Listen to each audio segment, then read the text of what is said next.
안녕하세요. SPI 고병기 콘텐츠 에디터입니다. 네, 1부에 이어서 2부에도 이지스자산운용 대체증권 투자 파트의 이건희 팀장님과 함께 캐나다 임대주택 시장에 대해서 알아볼 텐데, 네. 1부에는 저희가 이제 거시적인 환경의 변화, 네. 어떤 이민 정책과 인구 증가, 그 배경에 대해서 살펴봤고요.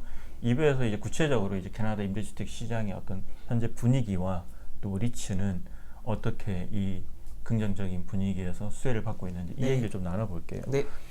실제로 그러면 인구가 늘어나면서 이제 당연히 주택이 필요한 건데, 네, 맞습니다. 임대주택 시장에도 좀 홍풍이 불고 있겠네요. 네, 맞습니다. 사실 이렇게 인구가 증가하고 있다라고 했을 때 가장 먼저 수혜를 받을 수 있는 부동산 섹터가 임대주택 네, 섹터가 네. 될 수 있고요. 실제로 캐나다 이제 모기지 주택 공사에서 발표하기로 2022년에 이제 임대 아파트 전국 평균 공실률이 1.9%를 기록했다라고 네. 하면서 이 수치는 지난 2001년 이후에 이제 최저 수준이고요. 그다음에 전년도인 21년이 3.1%였기 때문에 굉장히 빠르게 이 공실률이 하락했다라고 보시면 될 것 같습니다.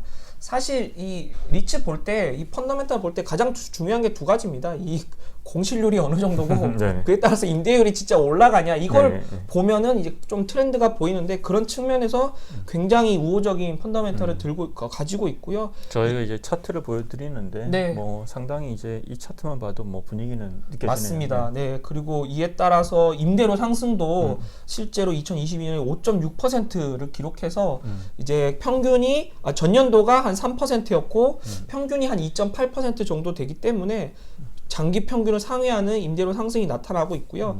그리고 또 하나 긍정적인 건, 사실 지금 이렇게 펀더멘탈 좋은 측면이 앞서 말씀드린 것처럼 이민자 유입에 따른 수요 증가인데, 네. 사실 공급 증가도 많이 있었습니다. 그래서 작년 기준으로 보면 수요가 약 한 3.8% 증가했다. 네네. 기존 대비. 그리고 공급은 전체 재고 대비 한 2.6% 증가했다라고 했지만, 사실 이 수요가 훨씬 더 높았던 거죠. 그래서 이렇게 공실률이 낮아지고 임대료가 상승했는데, 지금 트렌드가 이제 이자율이 상승하고 조달 비용이 상승하고, 그다음 노동력 부족과 원자재 가격 상승 때문에 신규 공급이 또 줄어들고 있습니다. 그에 지금 따라서 뭐 국내 주택 시장만 봐도 맞습니다. 예, 정확히 네. 이해하기 쉬우실 것 같아요. 맞습니다. 네. BF가 약간 좀 네, 부실나고 네, 이런 네. 사태가 일어나는 것처럼 이 캐나다 신규 공급도 줄어들 거기 때문에 이러한 펀더멘털이 당분간 더 지속될 지금 좀 룸은 있어 보입니다. 그래서 굉장히 이렇게 수요 공급 측면에서 좀 좋은 시장이 또 캐나다 임대주택이다라고 보시면 될 것 같습니다. 그리고 이제 미국 임대주택 시장에서 많이 나오는 얘기 크게 있잖아요. 사실은 이제 또 수요자 측면에서 봐도 네. 지금 이제 금리가 올라가기 때문에 네. 주택을 구매하기는 되게 부담스러운 상황이고, 맞습니다. 그러면서 이제 임대주택을 선호하는 사람들이 더 늘어나고 있다, 이런 얘기도 많이 나오거든요. 맞습니다. 동일한 어떤 그런 현상이 나타날 것 같아요. 네, 맞습니다. 아주 정확한 포인트시고요. 사실 임대주택 수요가 늘어나는 요인 중에 이렇게 이민자 수 증가도 있지만, 이제 오너십 코스트라고 그러죠. 네네. 이 집을 실제로 보유했을 때 비용이 훨씬 더 많아지고 있기 때문에 그에 따라서 이렇게 임대주택 시장으로의 이제 좀 유입이 되는 인력들이 있습니다. 특히 이제 좀 젊은 층 같은 경우에는 네네. 이러한 제약이 더 크기 때문에 그쵸. 이 임대주택 수요로 나타나고 있고요. 실제로 과거에 이 캐나다의 주거 이제 자가 소유 비율이죠. 이게 거의 69%까지 갔었습니다. 이게 2010년, 11년 이 정도에. 근데 최근에는 이게 계속 하락하고 있고요. 이게 66%, 65% 수준까지 낮아졌습니다. 네. 사실은 그게 이제 보면 아까 젊은 층 얘기하셨는데, 네. 젊은 층들이 당연히 이제 축적된 자본이 많지 않을 거고, 맞습니다. 그래서 이제 한국의 이제 코리빙 회사들도 그런 얘기를 하거든요. 뭐 코로나19 최근에 작년에 만나서 요즘 어떠냐 했을 때 수요가 늘어난다는 거예요. 네. 이제 그 이유 중에 하나가 이제 집 구매에 대한 어떤 부담을 느끼는 젊은 층들이 좀 더 찾는 것 같다. 맞습니다. 이 얘기도 하더라고요. 맞습니다. 그래서 그런 추세가 캐나다에서도 보여주고 있습니다. 이게 또 캐나다도 당연히 이제 임대주택 리츠들이 있어요. 네. 근데 저도 기억나는 게 이제 트리콘 레지던셜이라고 있는데, 네네. 이게 뭐 캐나다에도 상장돼 있고 교차 상장이 돼 맞습니다. 있는데 미국에도 있고요. 네. 근데 이제 2020년도에 이제 블랙스톤이 투자를 했어요. 네. 근데 투자를 했던 이유가, 이 회사는 이제 멀티 패밀리와 싱글 패밀리 동시에 하는 회사인데, 네, 맞습니다. 블랙스톤이 이제 예전에 인비테이션 홈즈라고 네. 싱글 패밀리에 투자한 경험이 있잖아요. 맞습니다. 또 그거는 이제 상장해서 엑시트를 했지만, 또 코로나19 이후에 사람들이 집에 있는 추세가 늘어나다 보니까 또 사회적 거리두기가 이제 확산되다 보니까 싱글 패밀리에 대한 수요가 늘어날 거다. 네. 이런 생각으로 투자를 했거든요. 맞습니다. 네. 저도 이런 되게 유명한 임대주택도 생각나고 또 다른 임대주택 리츠들도 있을 것 같아요. 네, 맞습니다. 사실 이 캐나다에 상장된 리츠들의 특징 중에 또 하나가 이 캐나다 이외의 자산들을 많이 담고 있는 경우가 있습니다. 그래서 앞서 설명해 주신 것처럼 미국 부동산을 담고 있는 캐나다 상장 리츠도 있고요. 또 유럽 지역의 유럽 주거 이제 자산들을 담고 있는 캐나다 상장 리츠도 있습니다. 그래서 이렇게 해외에 분포된 자산을 담고 있는 경우가 있을 뿐만 아니라 이제 캐나다에 있는 이제 아파트나 이런 콘도 이런 것들을 가지고 있는 상장 리츠들도 많이 있습니다. 그래서 이거는 또 지역별로 워낙 또 이렇게 딱 특색을 가지고 상장되어 있기 때문에 분명히 이런 걸 좀 모니터링, 필터링 해보시면 좋은 리츠들 많이 발견하실 수 있을 거라고 생각하고요. 그 이제 대표적인 뭐 몇 개 회사가 있는데 그거는 사실 회사 언급이라서 뭐 괜찮을지 모르겠지만 뭐 그냥 이제 특정 뭐 회사의 어떤 그런 것보다는 그냥 브로드하게 예, 이런 뭐 게 어떤 있다 리츠가 정도. 있는지 리스트업 말씀드리면 뭐 약간 뒤에도 말씀드릴 거지만 뭐 캐네디안 아파트먼트 프로퍼티스라는 이게 가장 큰 네네. 아파트 리츠고요. 여기는 아파트뿐만 아니라 캐나다 내 조립식 주택도 어느 정도 가지면서 이렇게 포트폴리오를 굉장히 다양화하고 있고 그리고 또 큰 리츠 중에는 뭐 킬람 아파트먼트라는 여기는 이제 동부 해안에 네네. 주로 위치하고 있고 또 인터렌트 리츠라는 얘는 이제 또 이 온타리오 주, 이 토론토 또 위주로 해서 자산 가지고 있는 이런 리츠들이 많이 있기 때문에 충분히 저는 이 주거 관련 리츠들이 캐나다 이 상장 리츠 내에서 포션이 좀 많이 잘 자리 잡혀 있다라고 볼 수 있을 것 같습니다. 네. 확실히 리츠 이름이 생소하긴 하네요. 아, 네. 그래서 저도 네네. 이게 이름을 말하는 게 좀 네. 생소할까봐 네네. 조금 했는데 그래도 근데 이게 보면 이제 그 큰 손들 뭐 리츠라든지 아니면 사모펀드들 임대주택 이 리츠 임대주택 투자하는 거에 대해서 다소 이제 부정적인 시각이 있는 건 맞아요. 네. 근데 이제 뭐 아무래도 이제 그냥 어떤 수익률을 중요시하는 그런 곳에 투자를 하면 이제 임차인의 부담이 높아질 거다 네, 이런 우려가 맞습니다. 있는데 근데 이제 어찌 보면 근데 이제 지금 전 세계적으로 주택이 근데 그런 걸 다 떠나서 너무나 공급이 부족해요. 맞습니다. 그래서 이제 이코노미스트에서도 이제 몇 년 전에 이런 주제로 한번 글을 썼더라고요. 이제 사모펀드에 대한 어떤 이제 뭐 오해라고 썼던데 결국은 이제 아직까지 전체 주택 시장에 이들이 차지하는 비중이 크지가 않고 네. 실은 이제 임대료가 올라가는 어떤 부정적인 효과보다는 네. 공급을 원활하게 하는 긍정적인 효과가 더 있다. 맞습니다. 이렇게 이제 얘기하기도 했었거든요. 맞습니다. 그래서 아마 이제 이 리츠들도 이번에 이제 기고를 해주셨는데 되게 흥미로웠던 게 맞습니다.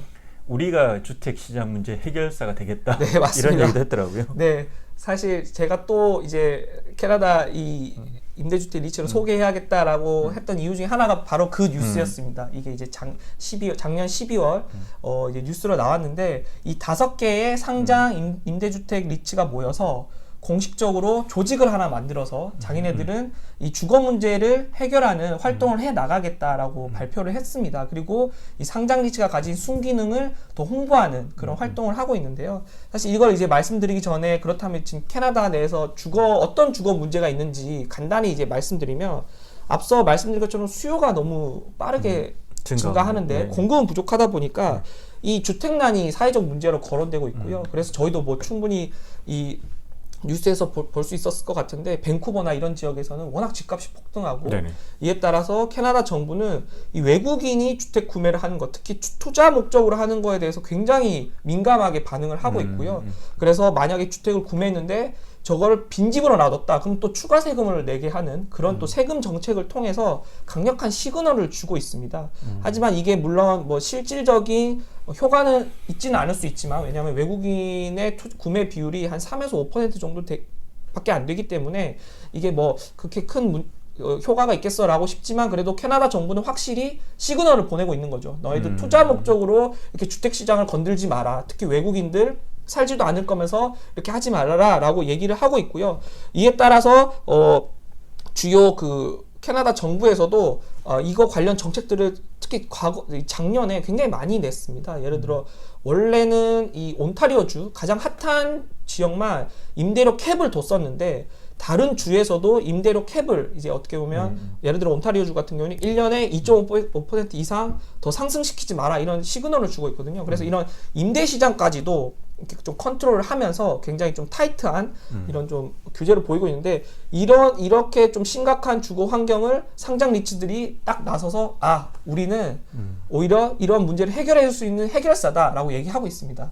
왜냐하면 사실 작년에 좀 이슈가 있었어요. 이게 네. 임대주택 사업자에 대해서 세금을 더 매기겠다라고 정부가 약간 시그널을 줬는데 실제로 이루어지진 않았지만 그러다 보니 이 리츠들이 약간 위기감을 느끼고 이게 잘못하면 이 리츠 우리 수익성 악화되겠다 싶어서 이제 어떻게 보면 더 전면에 나서는 거죠. 근데 사실 이러한 움직임을 보이는 나라들이 많이 있는데 이렇게 임대주택 리츠들이 상장 리츠들이 조직을 이렇게 만들어서 내세우는 경우는 잘 없거든요. 그래서 저는 참 캐나다가 좀 어떻게 보면 좀 특별해 보인다라고 싶어서 또 소개해드리고 싶었던 것도 있었고 한편으로는 저는 이제 현명하다는 생각을 하는 게 네. 임대주택에 되게 민감하잖아요. 맞습니다. 그러니까 주택이라는 것 자체가 민감하죠. 그래서 이제 한국에서도 이제 기관들이 주택에 투자할 때는 되게 이제 이야기들이 많이 나올 수도 있고, 맞습니다. 그리고 실제 최근에 이제 미국에서도 보면 이제 블랙스톤이 이제 주택 투자를 많이 하는데 네. 세입자들과 갈등을 빚는 사례가 꽤 있어요. 과거에 이제 임대료 인상을 안 하고 있다가 최근에 이제 뭐 할 수 있는 시기가 와서 임대료 인상을 한다고 하면 네. 또 임차인들이 반발을 하면서 이게 소송까지 가는 경우도 봤고, 맞습니다. 그래서 이제 소송에서 이제 임대주택 사업자들이 패소하는 경우도 종종 봤기 때문에 네.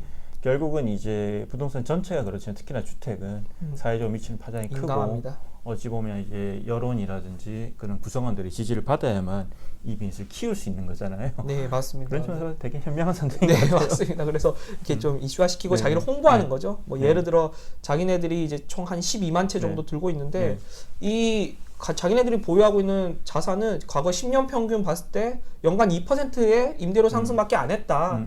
그리고 이 임대료 수준은 정부에서 말하고 있는 이 어포더빌리티, 충분히 좀 저렴한 수준의 임대료를 제공하고 있고, 그 다음에 신규 공급 측면에서도 자기네들은 공모 시장에서 자금을 모아와서 이걸 신규 공급으로 하고 있기 때문에 이런 주택난을 해소할 수 있는 좋은 비이클이다라고 얘기를 하고 있습니다. 그래서 이렇게 민감할 수 있는 부분을 오히려 좀 선순환적인 측면을 건드려 주면서 또 정부에게 어떻게 보면 좀 도움을 더 요청하는 거고 투자자들에게는 그렇죠. 더 매력을 어필하는 좀 그런 적극적인 행보를 하는 좀 임대주택 리츠가 캐나다지 않을까 싶습니다. 네.